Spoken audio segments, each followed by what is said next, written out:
পুজো উপলক্ষে আমি বক্স দেখতে এসেছিলাম।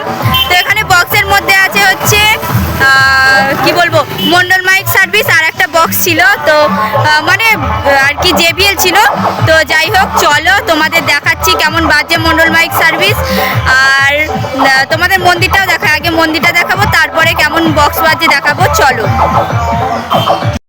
এখানে আজকে পুজো আছে,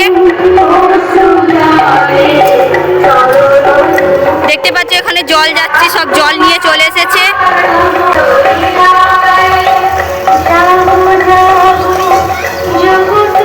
তো এইটা হয়তো এটা বাবার মন্দির, ওই মন্দিরে পুজো আছে। তো যাই হোক, এখানে প্রথম আসছি, জানি না নিজেদের এলাকাতেই, তবুও প্রথম আসছি। তো এটা হচ্ছে অলিপুর নয়নাগর। তো এই দিক দিয়ে যাই হচ্ছে অলিপুরের মোড়ে ওঠে, আর এইদিকে যাই চন্দনপুরে। তো মাঝে দেখছো রাস্তার ধারেই পুজোটা হচ্ছে, এখানে পুজো। তোমরা যারা যারা আসতে চাও চলে আসবে, আজকে দুপুরেই রয়েছে পুজো। তো চলো এবার বক্স দেখাই তোমাদের।